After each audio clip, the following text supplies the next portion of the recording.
Ați simțit vreodată că o parte din corpul dumneavoastră a devenit un străin? O cameră în propria casă în care nu ați mai intrat de atât de mult timp, încât acum ezitați să mai deschideți ușa, de teamă să nu găsiți doar praf și tăcere. Poate vă amintiți căldura unei atingeri care odinioară vă făcea să vibrați, iar acum, când încercați să evocați acea senzație, simțiți doar un ecou palid, o amintire a vitalității. Vă doriți să simțiți din nou acea siguranță, acea bucurie a unei conexiuni profunde cu propria ființă, dar corpul pare să răspundă cu o tăcere distantă, lăsându-vă cu un sentiment de frustrare și singurătate. Și dacă această uitare a corpului nu este o sentință definitivă, și dacă această tăcere nu este un semn de degradare, ci doar o invitație delicată a corpului de a redeschide un dialog de mult pierdut, mulți trăiesc cu această tăcere în singurătate, dar o minoritate are curajul de a căuta în mod activ calea spre reconectare și alinare. Dacă faci parte dintre cei care cred în puterea îngrijirii de sine, te invit să te abonezi și să activezi notificările. Călătoria spre o viață trăită pe deplin, în fiecare parte a ființei tale, începe acum. Bună ziua, suflet drag, și bine te-am regăsit în acest spațiu al nostru, un loc de liniște și ascultare. Astăzi aș vrea să vorbim despre ceva ce rareori se rostește cu voce tare, o durere tăcută pe care mulți o poartă în inimă, dar puțini au curajul să o mărturisească. Este sentimentul acela subtil, dar persistent, că o parte din corpul tău a început să uite. Poate ai observat cum anumite senzații nu mai sunt la fel de vii, cum un răspuns care odinioară era prompt și plin de viață acum pare îndepărtat, aproape un ecou. Este frustrarea aceea tăcută pe care o simți atunci când corpul nu mai colaborează cu amintirile tale, când o mângâiere nu mai trezește aceeași căldură sau când o anumită mișcare, altădată plină de vigoare, pare acum străină și nesigură. Este ca și cum ai locui într-o casă ale cărei camere le-ai iubit cândva, dar în care treptat ai încetat să mai intri. Praful s-a așternut, ferestrele s-au aburit, iar lumina pătrunde cu greu. Nu este o durere ascuțită, precum cea a unei articulații inflamate, ci mai degrabă o melancolie a trupului, o senzație de pierdere a unei legături profunde cu propria ființă. Această uitare corporală nu este o sentință, ci un semnal delicat. Corpul tău nu te trădează.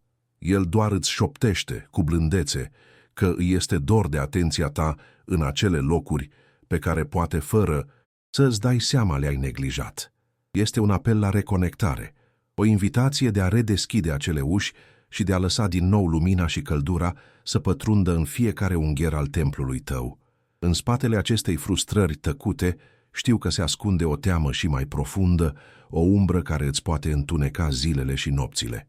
Este frica paralizantă că această pierdere de funcționalitate și de sensibilitate ar putea fi un drum fără întoarcere. Este gândul acela chinuitor care apare în momentele de liniște, că poate acesta este începutul unui sfârșit, că vitalitatea se scurge încet, ca nisipul într-o clepsidră, și că nu poți face nimic pentru a o opri. Această teamă te face să te îndoiești de propria ta valoare, să te simți poate chiar un pic stricat sau expirat, de parcă trupul tău ar fi un obiect care și-a pierdut utilitatea.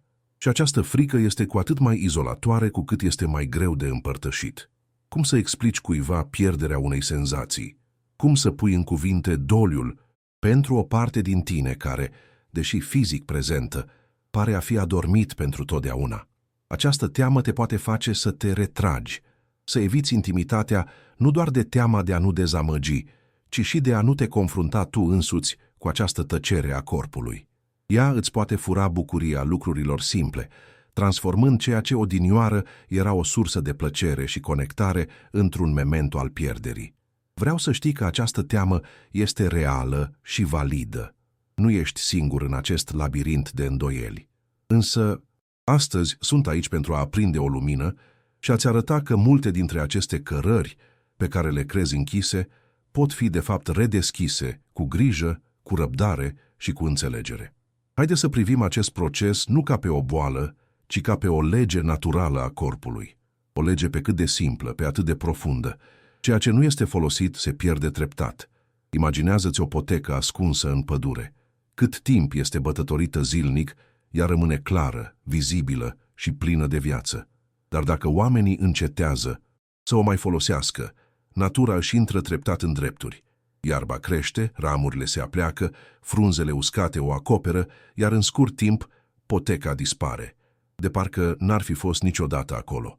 Exact la fel se întâmplă și cu corpul tău. Când o anumită zonă a corpului, fie că vorbim de un mușchi, o articulație sau rețelele delicate de nervi și vase de sânge dintr-o zonă mai intimă, nu mai este stimulată regulat, corpul, în înțelepciunea sa eficientă, începe să redirecționeze resursele. El spune, într-un fel, aici nu mai este nevoie de atâta energie, de atâta sânge bogat în oxigen, de atâtea semnale nervoase. Și încet, încet, fluxul vital se diminuează. Nervii devin mai puțin receptivi, țesuturile își pierd din elasticitate și flexibilitate, iar zona respectivă pare să intre într-o stare de hibernare. Nu este un act de agresiune din partea corpului tău, ci, dimpotrivă, un act de conservare a energiei pentru zonele pe care le consideră active. Ceea ce simți tu ca pe o uitare este, de fapt, o consecință a unui dialog întrerupt. Vestea bună, suflet drag, este că niciodată nu este prea târziu să reiei acest dialog. Așa cum o potecă poate fi curățată și redescoperită, la fel și aceste conexiuni neurovasculare pot fi trezite din nou la viață. Te-ai oprit vreodată să asculți cu adevărat ce încearcă să-ți spună această tăcere a corpului tău? Acum că am înțeles că această tăcere a corpului este un dialog întrerupt, te invit să facem împreună pasul următor, să înțelegem cum putem readuce viața pe acea potecă uitată. Și pentru asta aș vrea să-ți propun o nouă imagine.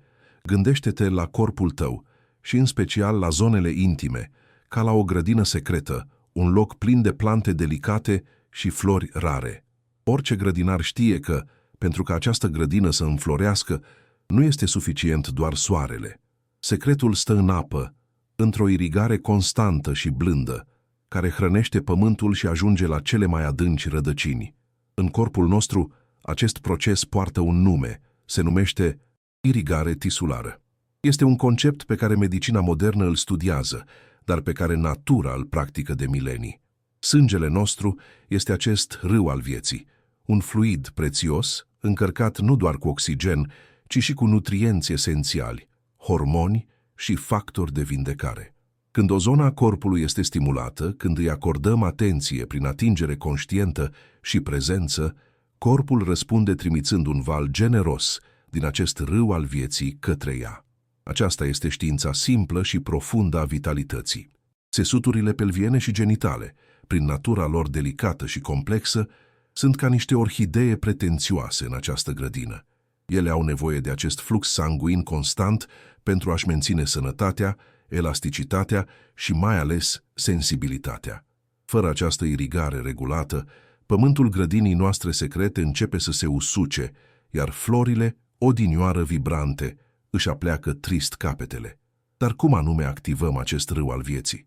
Cum facem ca el să ajungă exact în acele colțuri ale grădinii care au cea mai mare nevoie de el? Aici, natura ne-a înzestrat cu un mecanism extraordinar de puternic și de inteligent, procesul de stimulare sexuală și orgasmul.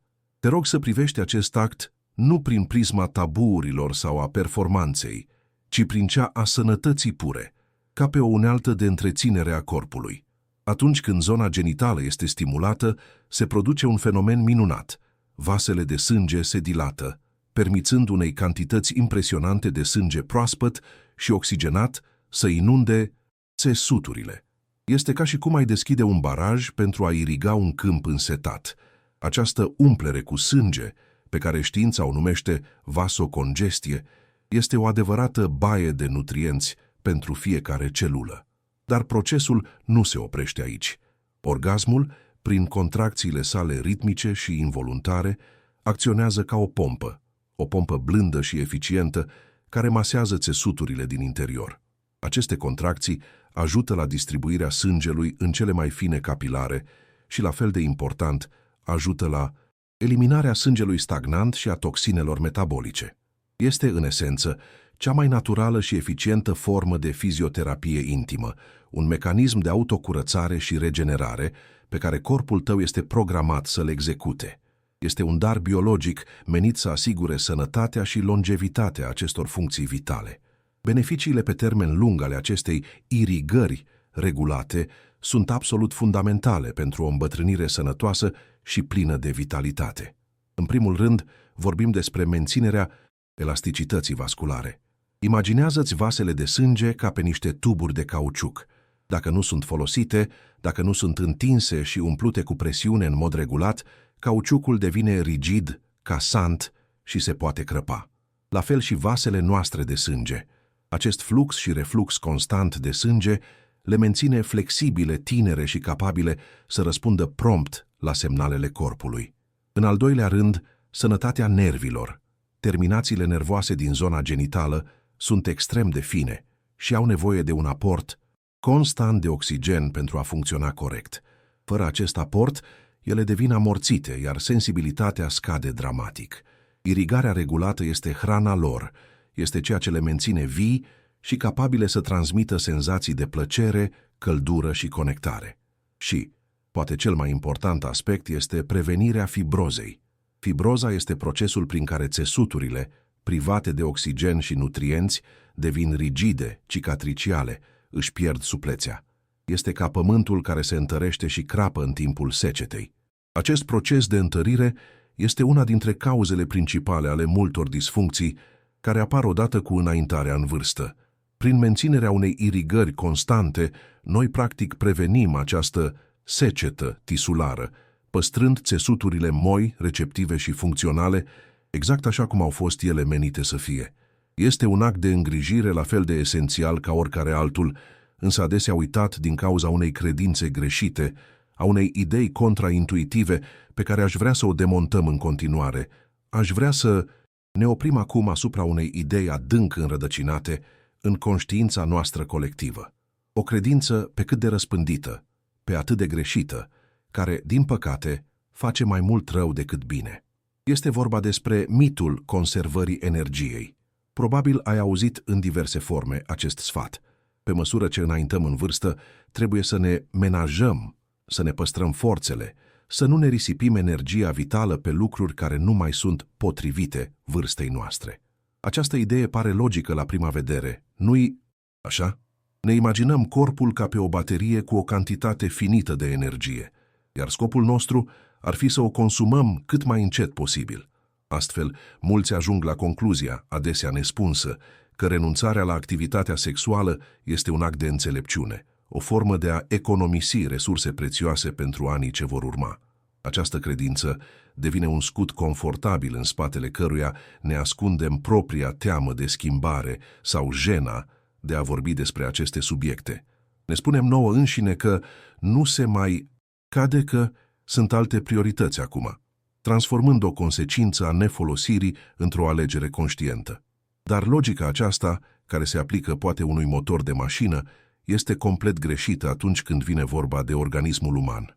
Corpul nostru nu este o mașinărie care se uzează prin folosire, ci un ecosistem viu care se regenerează și se fortifică tocmai prin activitate și stimulare. Adevărul biologic, dragul meu suflet, este exact opusul acestui mit. Principiul fundamental care guvernează biologia noastră nu este conservă pentru a păstra, ci folosește sau vei pierde. Corpul tău, în înțelepciunea sa pragmatică, nu înțelege conceptul abstract de conservare prin nefolosire. El înțelege doar limbajul simplu și direct al nevoii și al utilității. Atunci când o funcție nu mai este folosită, corpul o interpretează ca fiind nenecesară și începe să-i retragă suportul. Consecințele sunt directe și, din păcate, foarte reale. La femei, lipsa unui flux sanguin regulat în zona pelviană accelerează dramatic procesul de atrofie vaginală. Ce înseamnă asta în termeni simpli? Țesuturile își pierd colagenul și elastina, devin mai subțiri, mai uscate și mai fragile. Pereții vaginali își pierd elasticitatea, iar actul sexual, dacă are loc, poate deveni inconfortabil sau chiar dureros, creând un cerc vicios de evitare și atrofiere și mai accentuată. La bărbați, mecanismul este similar. Țesuturile erectile, care sunt formate din structuri vasculare complexe, au nevoie de exercițiu regulat pentru a-și menține funcționalitatea. Fără această stimulare, fără umplerea periodică cu sânge, ele devin mai puțin responsive, iar riscul de disfuncție erectilă crește exponențial. Nu este o chestiune de moralitate sau de vârstă, ci de fiziologie pură. Un mușchi care nu este lucrat se atrofiază, iar un țesut care nu este irigat se degradează. Pentru a înțelege și mai clar de ce se întâmplă acest lucru, imaginează-ți corpul tău ca pe un administrator extrem de eficient al unui buget limitat de resurse: oxigen, nutrienți, hormoni. Acest administrator monitorizează constant activitatea din toate departamentele corpului. Când un departament, cum ar fi cel responsabil de funcția reproductivă și sexuală, încetează să mai aibă activitate, administratorul primește un raport clar. Aici nu se mai întâmplă nimic. Nu mai există cerere. Care este decizia logică și eficientă a oricărui bun administrator? Să taie bugetul acelui departament și să redirecționeze resursele către alte departamente care sunt active și solicitante, precum inima, creierul sau mușchii folosiți la mers. Corpul tău interpretează lipsa de activitate sexuală ca pe un semnal direct și neechivoc că această funcție nu mai este o prioritate pentru supraviețuirea și bunăstarea ta. Prin urmare, el inițiază un proces lent, dar sigur, de dezafectare a zonei. Reduce fluxul sanguin, scade sensibilitatea nervoasă și încetinește procesele de regenerare celulară. El, practic, apasă pe un întrerupător și închide zona pentru a economisi energie. Ceea ce este extraordinar însă este că acest întrerupător nu este stricat. El poate fi reactivat. Putem trimite un nou raport administratorului, un raport care să spună: atenție, acest departament este din nou activ și are nevoie de resurse. Este vital pentru starea de bine, pentru bucurie și pentru sănătatea întregului organism. Și despre cum putem trimite acest nou semnal vom vorbi imediat. Așadar, cum trimitem acest nou semnal? Cum îi comunicăm administratorului eficient din corpul nostru că acel departament pe care l-a considerat închis este de fapt esențial și are nevoie urgentă de resurse? Răspunsul este mai simplu și mai la îndemână decât crezi. Nu avem nevoie de medicamente complicate sau de proceduri invazive. Avem nevoie de intenție, de prezență și de câteva minute de dedicare. Vreau să-ți propun un exercițiu practic, o rutină de 5 minute pe care am numit-o reconectarea neurovasculară. Privește-o, te rog, nu ca pe o tehnică sexuală, ci ca pe o formă de fizioterapie intimă, un act deliberat de a readuce viața și senzația într-o zonă a corpului tău. Scopul aici nu este orgasmul sau performanța. De fapt, te rog să eliberezi complet aceste așteptări. Intenția noastră este una mult mai profundă, este reconectarea. Este un exercițiu de ascultare. Cel mai bun loc pentru a face acest lucru, mai ales la început, este într-un spațiu sigur, cald și privat, cum ar fi sub duș. Căldura apei ajută la relaxarea mușchilor și la dilatarea vaselor de sânge, pregătind corpul pentru a fi mai receptiv. Înainte de a începe, stabilește-ți intenția. Sunt aici pentru a-mi asculta corpul, pentru a-i oferi grijă și pentru a trezi cu blândețe o legătură adormită. Abordează acest moment cu curiozitatea unui explorator și cu blândețea unui vindecător. Odată ce te afli în acest spațiu de siguranță, cu apa caldă curgând pe pielea ta, primul și cel mai important pas este să te ancorezi în respirație. Închide ochii pentru o clipă și concentrează-te pe aerul care îți intră în plămâni și apoi părăsește lent corpul. Inspiră adânc, numărând până la 4, și expiră lent, numărând până la 6. Această respirație calmă și conștientă este un semnal direct către sistemul tău nervos că ești în siguranță, că nu există niciun pericol și că se poate relaxa.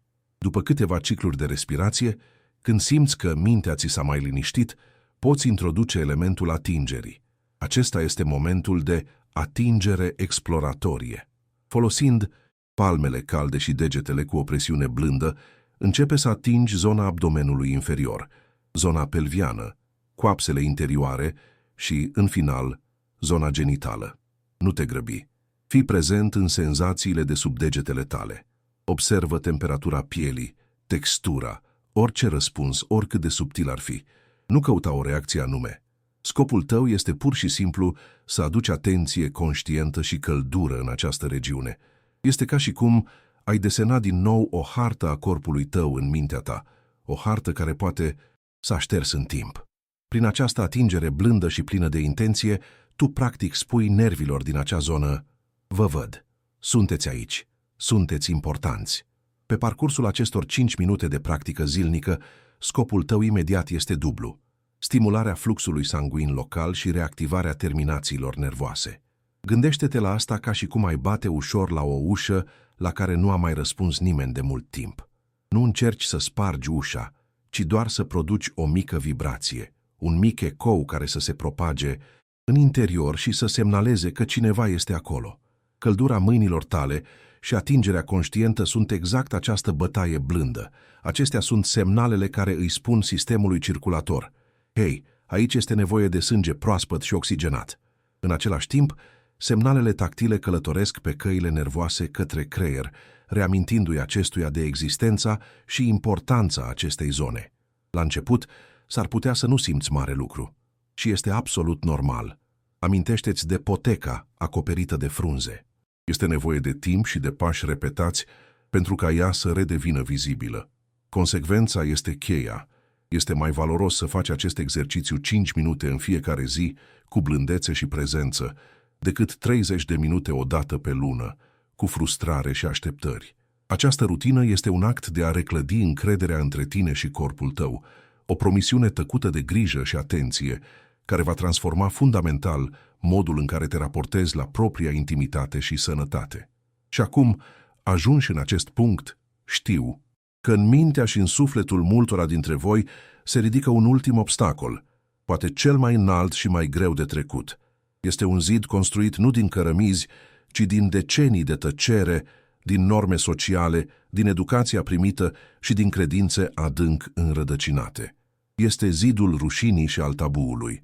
Am vorbit despre fiziologie, despre irigare tisulară și despre exerciții, dar cum putem practica aceste lucruri când o viață întreagă am fost învățați că acest subiect este interzis, că este ceva murdar, sau că după o anumită vârstă devine ridicol sau nepotrivit? Vă înțeleg perfect această luptă interioară. Sunteți generația care a fost învățată să nu vorbească, să nu întrebe, să asocieze această parte a corpului cu datoria sau cu păcatul, dar aproape niciodată cu sănătatea sau cu îngrijirea de sine. Această moștenire culturală este o povară grea și nu este vina voastră că o purtați. Sentimentul de jenă sau de vinovăție este un răspuns condiționat, un ecou al trecutului care încă răsună în prezent. Dar astăzi sunt aici pentru a vă spune că aveți dreptul și puterea de a da volumul mai încet la aceste ecouri și de a începe să ascultați o altă voce. Vocea înțeleaptă a propriului vostru corp, care vă cere grijă, nu judecată. Așadar, te invit, suflet drag, să faci o schimbare radicală de perspectivă. Te invit să iei acest act, care a fost atât de mult timp învăluit în umbra rușinii, și să îl aduci la lumina conștiinței, transformându-l într-o unealtă de îngrijire. Ce-ar fi dacă am începe să privim această rutină de reconectare intimă, la fel cum privim spălatul pe dinți sau exercițiile de stretching de dimineață?